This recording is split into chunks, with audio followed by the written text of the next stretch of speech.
ನಮ್ಮ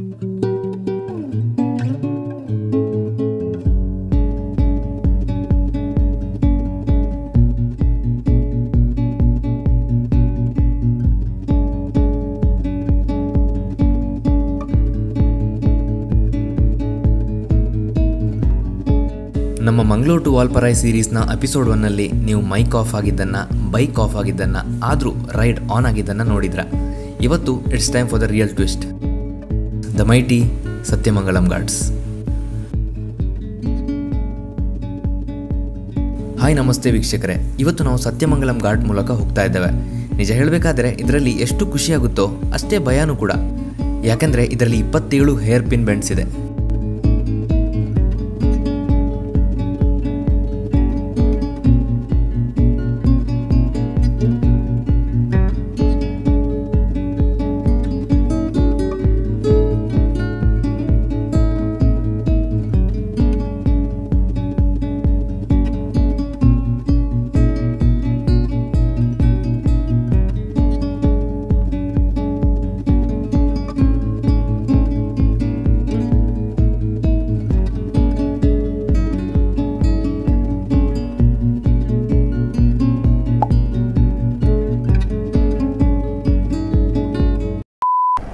ಇಲ್ಲಿಂದ ವ್ಯೂ ನೋಡ್ರಿ ಕೆಳಗಡೆ.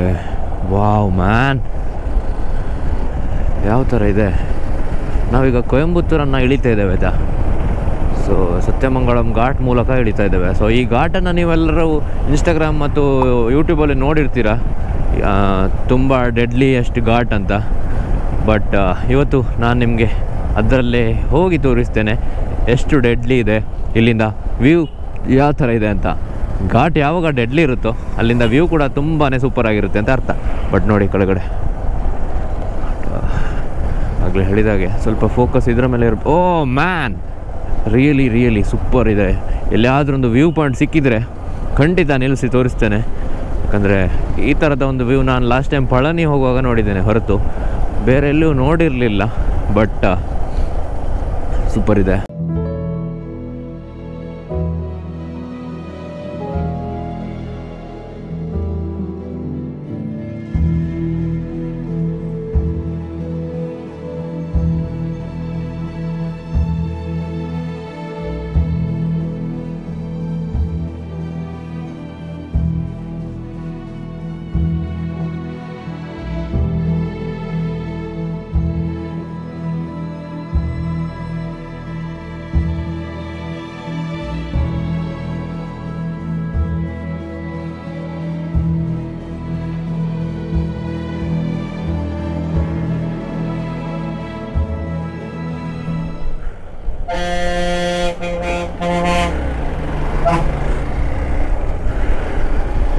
ಸೊ ನೋಡಿ, ಸತ್ಯಮಂಗಲಂ ಘಾಟನ್ನು ಈಗ ನಾವು ಇಳಿತಾ ಇದ್ದೇವೆ.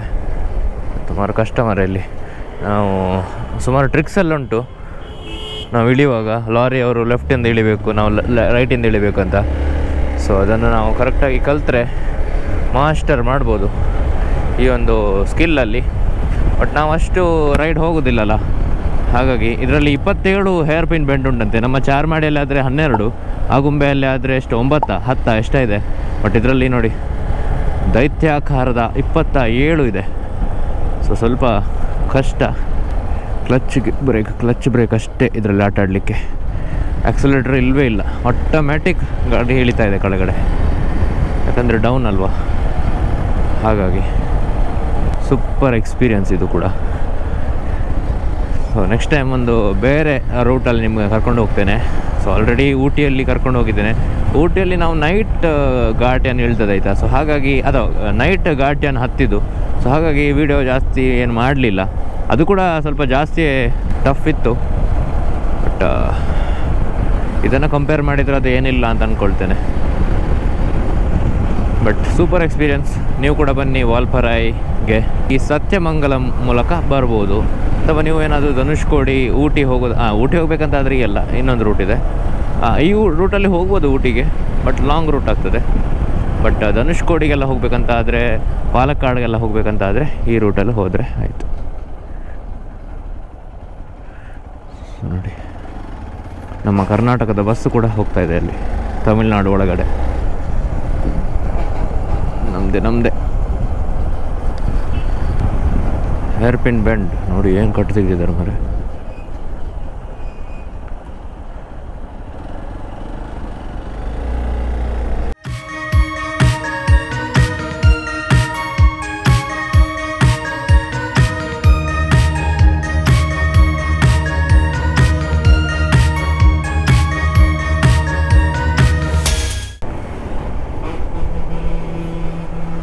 ಸೊ ನೋಡಿ ಅಲ್ಲಿ ನೋಡಿದ್ರಲ್ಲ ಲಾರಿ ಆಪೋಸಿಟ್ ಸೈಡಲ್ಲಿ ಬರ್ತದೆ. ಸೊ ನಮ್ಮ ಯತಿಯವರು ಕನ್ಫ್ಯೂಸ್ ಆಗಿಬಿಟ್ರು. ಬಟ್ ನಾನೊಂದು ವಿಡಿಯೋ ನೋಡಿದ್ದೆ ನಮ್ಮ ಒಬ್ಬ ಕನ್ನಡ ಯೂಟ್ಯೂಬರ್ನವ್ರದ್ದು.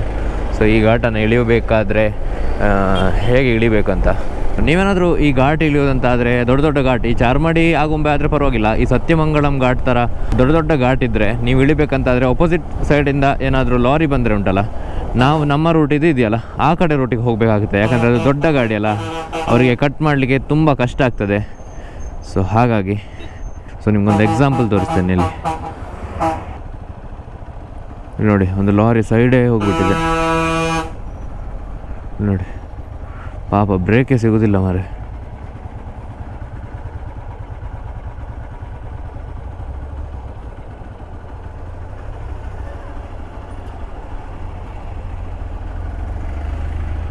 ನೋಡಿ ಈ ಥರ ಬರಬೇಕಾಗ್ತದೆ ನಾವು. ಸೊ ನಾನೇನು ಹೇಳಿದೆ, ಅಪೋಸಿಟ್ ಸೈಡಲ್ಲಿ ನಾವು ಬರಬೇಕು, ಆಗ ಅವರಿಗೂ ಕೂಡ ಈಸಿ ಆಗ್ತದೆ ಹತ್ತಲಿಕ್ಕೆ. ಸೊ ಒಂದು ವೇಳೆ ಶಾರ್ಪ್ ಟರ್ನ್ ಆದರೆ, ಈಗ ಅಲ್ಲಿ ಲಾರಿಯನ್ನು ನೋಡಿದರೆ ಸ್ಟಕ್ ಆಗಿದ್ದು ಅದೇ ಥರ ಆಗ್ತದೆ. ಸೊ ಹಾಗೆ ನಾವು ಇದನ್ನು ಮಾನ್ಸೂನ್ ರೈಡ್ ಅಂತ ಬಂದದ್ದು, ಆದರೆ ಇಡೀ ರೈಡಲ್ಲಿ ನಮಗೆ ಮಳೆನೇ ಸಿಗಲಿಲ್ಲ. ಸೊ ಅದು ಬೇಜಾರು, ಅದು ಖುಷಿ. ಹೌದು, ಬೇಜಾರು ಯಾಕಂದರೆ ಒಂದು ಒಳ್ಳೆಯ ವೆದರ್ ಸಿಗಲಿಲ್ಲ ಅಂತ, ಖುಷಿ ಯಾಕೆಂದರೆ ನಮಗೆ ಮೋಟೋ ವ್ಲಾಗ್ ಮಾಡಲಿಕ್ಕೆ ಈಸಿ ಆಯ್ತಲ್ಲ ಅಂತ. ಬಾ ನೋಡು ಗೆಳತಿ, ನವಿಲುಗರಿಯು ಮರಿ ಹಾಕಿದೆ, ಕಣ್ಣ ಮುಚ್ಚಾಲೆಯಾಡುತ್ತಾಡಗಿ ನೀನೆಲ್ಲೋ ಹೋದೆಯ, ನಾ ಅರಸುತ್ತಿರುವೆನು ಇನ್ನು ನೀ ಕಾಣಲಾರೆಯ. ಬಾ ನೋಡು ಗೆಳತಿ, ನವಿಲುಗರಿಯು ಮರಿ ಹಾಕಿದೆ. ನೋಡಿ ಕೆಳಗಡೆ ಹೇಗಿದೆಯಲ್ಲ, ಫುಲ್ಲು ಫಾರೆಸ್ಟ್. ಅಲ್ಲಿ ದೂರದಲ್ಲಿ ಸಿಟಿ ಕಾಣಿಸ್ತಾ ಇದೆ, ಅಲ್ಲಿ ಕೆಳಗಡೆ ಎಲ್ಲ ಫುಲ್ಲು ಫಾರೆಸ್ಟೇ. ಬಟ್ ಮೇಲೆಯಿಂದ ಹೇಗೆ ಕಾಣ್ತದೆ ಮಾರೆ, ಫ್ಲೈಟು ಬೇಡ, ಡ್ರೋನು ಬೇಡ, ನಮ್ಮ ಕಣ್ಣೇ ಸಾಕು ಈ ಥರದ ಒಂದು ಸೀನರಿ ಎಲ್ಲ ಬಂದರೆ. ಈ ಲಾರಿ ಹಿಂದೆ ಹೋದರೆ ಸ್ವಲ್ಪ ಪ್ರಾಬ್ಲಮ್ ಆಗ್ಬೋದು ನಮಗೆ. ಬಟ್ ನಿಮಗೆ ಈ ಲಾರಿ ಅವರು ಹೇಗೆ ಕಟ್ಟು ತೆಗಿತಾರೆ ಅಂತ ನಿಮ್ಗೊಂದು ತೋರಿಸ್ತೀನಿ ಬನ್ನಿ. ನೋಡಿ, ಅವರು ಆ ಕಡೆ ರೂಟಿಗೆ ಹೋಗಿ ಆಮೇಲೆ ಟರ್ನ್ ಮಾಡುವಂಥದ್ದು. ಯಾಕಂದರೆ ಈ ಕಡೆಯಿಂದ ಹೋದರೆ ಬೀಳುವಂತಹ ಚಾನ್ಸಸ್ ಜಾಸ್ತಿ ಇದೆ. ಸೊ ಹಾಗೆ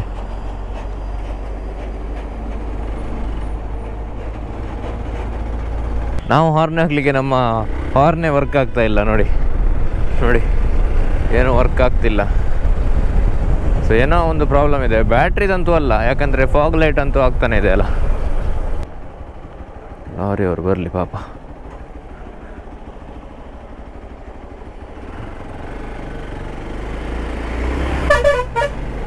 ನೋಡಿ, ಇಲ್ಲಿಂದ perfect view of the hills are the city below.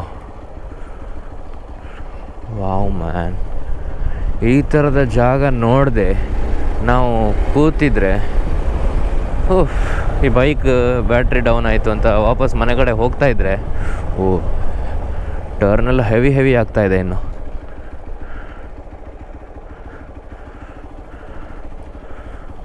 ಆಗ ಸ್ವಲ್ಪ ಓಕೆ ಆಯಿತು, ಈಗ ಇನ್ನೂ ಹೆವಿ ಆಗ್ತಿದೆ. ಬಟ್ ಇಲ್ಲಿ ಮಳೆ ಎಲ್ಲ ಜಾಸ್ತಿ ಬರಲಿಲ್ವಾ ಅಂತ ಅಲ್ಲಿ ನೋಡಿ, ಎಲ್ಲ ಒಣಗಿ ಹೋಗಿದೆ. ಈ ವಾಟರ್ ಫಾಲ್ಸ್ ಎಲ್ಲ ಬತ್ತಿ ಹೋಗಿದೆ, ಸಾರಿ. ಬಟ್ ನಿಜವಾಗ್ಲೂ ಜೀವನದಲ್ಲಿ ಮರೆಯಲಿಕ್ಕೆ ಆಗದಿದ್ದಂತಹ ಒಂದು ಯಾತ್ರೆ ಅಂತ ಹೇಳ್ಬೋದು ಇದು. ಅಥವಾ ಈ ಒಂದು ಜಾಗ ನೋಡಿ, ಏನ್ರಿ ವಾವ್ ಮ್ಯಾನ್. ಇಲ್ಲಿಂದನೇ ಈ ಥರ ಕಾಣ್ತಾ ಇದೆ, ಆದರೆ ಮೇಲಿಂದ ಯಾವ ಥರ ಕಾಣಿಸ್ತಿರ್ಬೋದು ಮೆಣಸಿ. ಈ ಗೋಪುರದಲ್ಲಿ ಏನು ಕ್ಯಾಪ್ಚರ್ ಆಗ್ತಾ ಇದೆ ಅದಕ್ಕೆ ನಾನು ಕರೆಕ್ಟಾಗಿ ನಿಮಗೆ ತೋರಿಸ್ಲಿಕ್ಕೆ ಆಗ್ತಾ ಇಲ್ಲ. ಬಟ್ ನಮ್ಮ ನಿಜವಾದ ಕಣ್ಣಿನಿಂದ ಬಂದು ಎಕ್ಸ್ಪೀರಿಯೆನ್ಸ್ ಮಾಡಿದರೆ ನಿಜವಾದ ಇದರ ಅದ್ಭುತ ನಿಮಗೆ ಗೊತ್ತಾಗ್ತದೆ. ಎಷ್ಟೊಂದು ಬ್ಯೂಟಿಫುಲ್ ಆಗಿದೆ ಈ ಒಂದು ಘಾಟ್ ಅಂತ. ಈ ಘಾಟಿಂದ ಕೆಳಗಡೆ ಇರುವಂತಹ ಒಂದು ವ್ಯೂ ಅಂತ ಸೊ ನಾನು ಒಂದು ಟೈಮಲ್ಲಿ ಬೈಕ್ ಬಿಡಲಿಕ್ಕೇ ಹೆದರ್ತಾ ಇದ್ದೆ. ಈಗ ನೋಡಿ ಯಾವುದ್ಯಾವುದೋ ಹೆವಿ ಇರುವಂತಹ ಘಾಟ್ಗಳಲ್ಲಿ ಬೈಕ್ ಬಿಡ್ತಾ ಇದ್ದೇನೆ. ಈ ಥರ ಮಾಡಿದರೆ ನಾನು ಹೇಗೆ? ಮೊದಲೇ ನಮ್ಮ ಹತ್ರ ಹಾರ್ನ್ ಇಲ್ಲ. ಹಾರ್ನ್ ಇಲ್ಲದೆ ಘಾಟ್ ಸೆಕ್ಷನಲ್ಲಿ ಹೋಗೋದು ತುಂಬಾ ಕಷ್ಟ ಆಯಿತಾ. ಅಂದರೆ ಹಾರ್ನ್ ಹಾಕ್ಲಿಕ್ಕೆ ಹೋಗಲ್ಲ ಟರ್ನಲ್ಲಿ. ಸೊ ಮೊದಲೆಲ್ಲ ನಾನು ಆಗಲೇ ಹೇಳಿದಾಗೆ ಬೈಕ್ ಬಿಡಲಿಕ್ಕೆ ಗೊತ್ತಿರಲಿಲ್ಲ. ನಾನು ಇದು ಬೈಕನ್ನು ಪರ್ಚೇಸ್ ಮಾಡಿದ್ದೇನೆ, ಆದರೆ ಬೈಕನ್ನು ಬಿಡಲಿಕ್ಕೆ ಗೊತ್ತಿರಲಿಲ್ಲ. ಬಟ್ ಒಂದಿನ ನಮ್ಮ ಫ್ರೆಂಡ್ಸ್ ಅವರು ಏನಾಗಲ್ಲ ಬಾ ಅಂತ ಹೇಳಿ ವಯನಾಡ್ ಕರ್ಕೊಂಡು ಹೋಗಿದ್ದರು. ಅದೇ ಇಡೀ ವಯನಾಡ್ ನಾನೇ ರೈಡ್ ಮಾಡಿದ್ದೆ ಆಯಿತಾ. ಅದು ಕೂಡ ಸಣ್ಣ ಸಣ್ಣ ರೋಡಲ್ಲಿ, ಘಾಟ್ ಸೆಕ್ಷನಲ್ಲಿ, ಫಾರೆಸ್ಟ್ ರೂಟಲ್ಲೆಲ್ಲ. ಅದಾದಮೇಲೆ ನನಗೆ ಬಂದಂತಹ ಧೈರ್ಯ ಉಂಟಲ್ಲ, ಎಲ್ಲೂ ಕೂಡ ಹೋಗ್ತೇನೆ ಬೇಕಿದ್ರೆ. ಆದರೆ ಮನೆಯಲ್ಲಿ ಕೆಲವೊಮ್ಮೆ ಬಿಡಲ್ಲ ಹೋಗಲಿಕ್ಕೆ ದೂರ ದೂರ. ಬಟ್ ಆ ಒಂದು ಸಂದರ್ಭ ನನಗೆ ಜೀವನದಲ್ಲಿ ಎಲ್ಲೂ ಕೂಡ ಹೋಗಲಿಕ್ಕೆ ಧೈರ್ಯ ಕೊಟ್ಟಿದೆ ಅಂತ ಹೇಳ್ಬೋದು.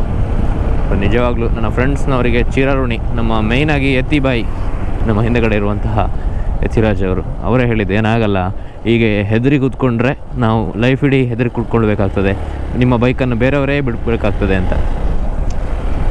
ಸೊ ಹಾಗೆ ಆ ಒಂದು ರೈಡ್ ನನ್ನನ್ನು ಫುಲ್ ಚೇಂಜ್ ಮಾಡಿತು. ಒಬ್ಬ ಪರ್ಸನ್ ಆಗಿ ಒಂದು ಥಿಂಕಿಂಗ್ ನನ್ನ ಚೇಂಜ್ ಮಾಡಿತು. ಸೊ ಹಾಗಾಗಿ ನಾನು ಹೇಳೋದು ಸುಮಾರು ಜನರಿಗೆ, ಹೆದರಿಕೆ ಅಂತ ಇರೋದು ನಮ್ಮ ಮನಸ್ಸಲ್ಲಿ ಆಯಿತಾ. ಸೊ ಒಮ್ಮೆ ಆ ಹೆದರಿಕೆಯನ್ನು ಓವರ್ಕಮ್ ಮಾಡಿದರೆ ಅದು ಏನೂ ಅಲ್ಲ ಅಂತ ಆಗ್ತದೆ. ಇಷ್ಟಕ್ಕೆ ನಾನು ಹೆದರ್ತಿದ್ನಾ ಅಂತ ಆಗ್ತದೆ. ಸೊ ಹೀಗೆ ಮಾತಾಡ್ತಾ ಮಾತಾಡ್ತಾ ನಾವು ಹೇರ್ ಪಿನ್ ಬೆಂಡ್ ನಂಬರ್ 2 ಹತ್ರ ಬಂದಿದ್ದೇವೆ.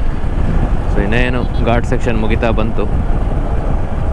ಸೊ ನೋಡಿ, hair pin bend number 2 Tamil.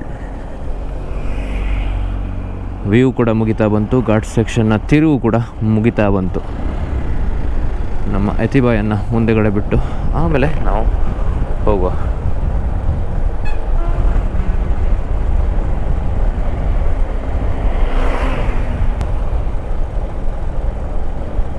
ಏಯ್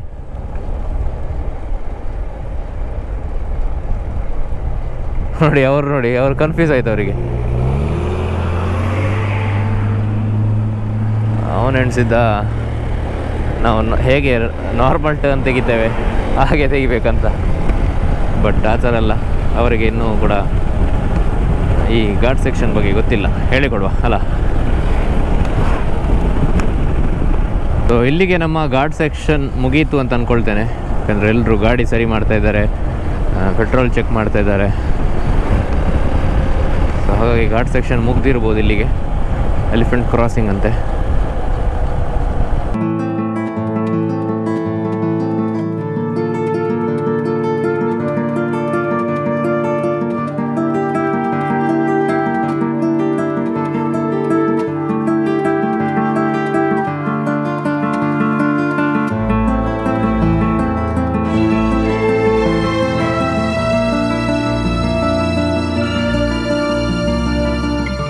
ನಮ್ಮ ಊರಲ್ಲಿ ಮಂಗಳೂರಲ್ಲೆಲ್ಲ ಬೇಡ ಅಂತ ಹೇಳಿದ್ರು ಮಳೆ ಬರ್ತಾ ಇದೆ.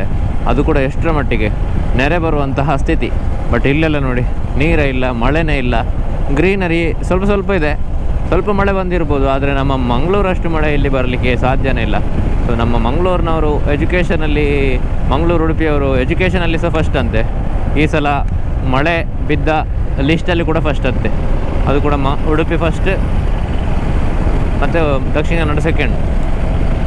ಸೊ ಹಾಗೆ ದಕ್ಷಿಣ ಕನ್ನಡ ಅಂತ ಹೇಳುವಾಗ ನನಗೆ ನೆನಪಾಯಿತು, ಅದೇನೆಂದರೆ ಈಗ ಸುಮಾರು ಟ್ರೆಂಡಿಂಗ್ ಆಗ್ತಾಯಿದೆ ಸೋಷಿಯಲ್ ಮೀಡಿಯಾದಲ್ಲಿ. ಅದೇನೆಂದರೆ ಮರುನಾಮಕರಣ ಆಗಬೇಕು, ದಕ್ಷಿಣ ಕನ್ನಡ ಎಂಬ ಊರು ಮಂಗಳೂರು ಆಗಬೇಕು ಅಂತ. ಇದು ನನ್ನ ಪ್ರಕಾರ ಕರೆಕ್ಟ್ ಅಂತ ಹೇಳ್ತೇನೆ. ಯಾಕೆಂದರೆ ಈಗ ಇಲ್ಲಿ ಬಂದಿದ್ದೀನಿ.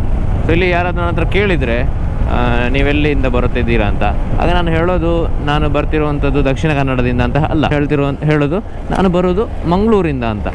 ಸೊ ಮಂಗಳೂರು ಅಂತ ಆದರೆ ಎಲ್ರಿಗೂ ಗೊತ್ತಿದೆ. ದಕ್ಷಿಣ ಕನ್ನಡ ಅಂತ ಹೇಳೋದು ಎಲ್ರಿಗೂ ಗೊತ್ತಿಲ್ಲ, ಅಥವಾ ಯಾರಿಗೂ ಗೊತ್ತಿಲ್ಲ ಅಂತ ಹೇಳ್ಬೋದು. ನಮ್ಮ ಊರು ಕರ್ನಾಟಕದವರಿಗೆ ಮಾತ್ರ ಗೊತ್ತು ಹೊರತು ಈ ದಕ್ಷಿಣ ಕನ್ನಡ ಅಂತ ಹೇಳೋದು ಯಾರಿಗೆ ಬೇರೆಯವರಿಗೆ ಗೊತ್ತಿರೋದಿಲ್ಲ.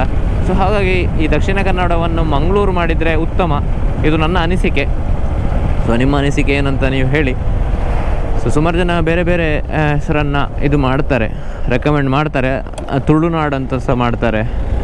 ಸೊ ತುಳುನಾಡು ಕೂಡ ಮಾಡ್ಬೋದು, ಬಟ್ ನನ್ನ ಪ್ರಕಾರ ಮಂಗಳೂರು ಎಂಬುದು ಉತ್ತಮ ಆಗಿರುತ್ತೆ.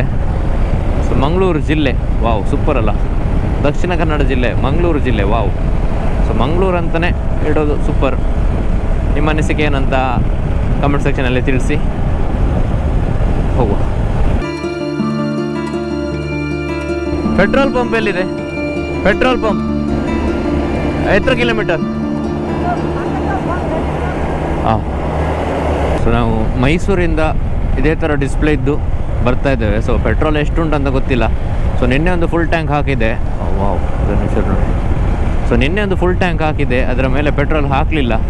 ಸೊ ಹಾಗಾಗಿ ಏನಾದರೂ ಪೆಟ್ರೋಲ್ ಖಾಲಿ ಆದರೆ ಮತ್ತೆ ಗಾಡಿ ತಳ್ಕೊಂಡೇ ಹೋಗಬೇಕಾಗ್ತದೆ, ಯಾಕಂದರೆ ಇದು ಫ್ಯೂಲ್ ಇಂಜೆಕ್ಟರ್ ಅಲ್ಲ. ಸೊ ಹಾಗಾಗಿ ಸೊ ನೋಡಿ, ಇದೊಂದು ಅಡ್ವೆಂಚರ್. ಈ ಥರ ವಿದೌಟ್ ಡಿಸ್ಪ್ಲೇ, ಬ್ಯಾಟ್ರಿ ಡೌನಾ ಏನು ಡೌನ್ ಅಂತಲೇ ಗೊತ್ತಾಗ್ತಿಲ್ಲ.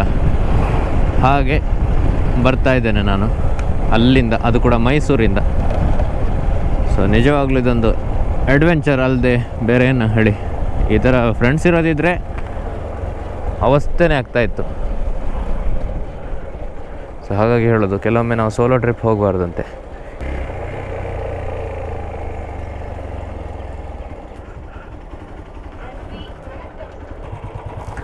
सा 1000. हाँ, 1 मिनट. फर्स्ट गूगल पे देन पे. ये ऊर एद साती सत्ती. ये बाइक मैकेनिक एवडे इरुक्कु கொஞ்சம் முன்னாடியா? ಈ ಊರು ಎಂದಿರ ಫೇಮಸ್? ಈ ಊರು ಫೇಮಸ್ ಎಂದು ಒಯ್ ಮಳೆ ಇಲ್ಲ ಎವಡೆ? ಮಳೆ ಮಳ ರೈನ್ ಇಲ್ಲ? ಹಾಂ, ಮಳ ರೈನ್ ರೈನ್ ಇಲ್ಲ. நம்ம நாட்டில் ஃபுல் மழை. கோயம்புத்தூர் எத்தனை இருக்கு? 80 கிலோமீட்டர். வால்பாறை கேரளா. வால்பாறை கேரளா தமிழ்நாடு? கேரளா. தமிழ்நாடா? ஆ. தேனி தேனி வந்து அதோட தமிழ்நாடு. அது நீங்க மேப்லயே பாத்தீங்கனாலுமே டோட்டலா அந்த பக்கம் இருக்கிற தமிழ்நாட்டுக்கு சேர்ந்தது தான் பாதி. போது அப்படி இங்க சத்தியில என்ன ஃபேமஸ் னு கேக்குறீங்க? சத்தியில ஒண்ணு ஃபேமஸ் இல்ல. அதான் இதுல கோயில் பண்ணாரம் கோயில் இருக்குது. கோயில் ஃபேமஸா? இன்சில பண்ற போது டீப்பா இதனா ஃபுல்லாயா? போது விடுங்க, அவ்வளவுதான். 960 ரூபாய். मैंगलोर. अरे मैंगलोर मैंगलोर अरे अल वंदिरुक्का मैंगलोर बेंगलूर अल मैंगलोर पोयिरुक्का? हाँ ओके. हाँ ऑन इरुक्कु वेरू फोन इरुक्का? फोन इरुक्का? नाळे वेरू निंगल इदु इवडे इरुक्कु. நீங்கள் எந்த பேசிட்டு அது வெறும் அதெல்லாம் கட் பண்ணிரனா? அப்படினா போட்றாதீங்க. அதெல்லாம் போட்றேன். ஏது which ஏது பைக் ஸ்டார்ட் ஆகாது. பைக் ப்ராப்ளம் ஸ்டார்ட் ஆகாது. हां वर्कशॉप. இது ஐடியானா? हां இது எஸ் थैंक यू பை. பேரு? பிரவீன். எங்க? ರಮೇಶ್. ಬೈ ರಮೇಶ್. ಇವತ್ತಿನ ಸತ್ಯಮಂಗಲಂ ಘಾಟ್ ಅಡ್ವೆಂಚರ್ ಇಲ್ಲೇ ಮುಗಿಯುತ್ತೆ. ಆದರೆ ನಮ್ಮ ಜರ್ನಿ ಇನ್ನೂ ಮುಗಿಲಿಲ್ಲ. ಮುಂದಿನ ವಿಡಿಯೋದಲ್ಲಿ ನೋಡೋಣ ನಮ್ಮ ಬೈಕ್ಗೆ ಏನಾಯಿತು, ಹಾಗೂ ಅಲ್ಲಿಂದ ಮುಂದೆ ಅಳಿಯೂರು ಡ್ಯಾಮ್ನ ಸುಂದರ ನೋಟವನ್ನು ಮತ್ತು ವಾಲ್ಪಾರೈ ಕಡೆ ನಮ್ಮ ರೈಡ್ ಹೇಗಿತ್ತು ಅನ್ನೋದನ್ನು. ಹಾಗಿದ್ರೆ ಮುಂದಿನ ವ್ಲಾಗಲ್ಲಿ ಸಿಗೋಣ. ನಮಸ್ಕಾರ.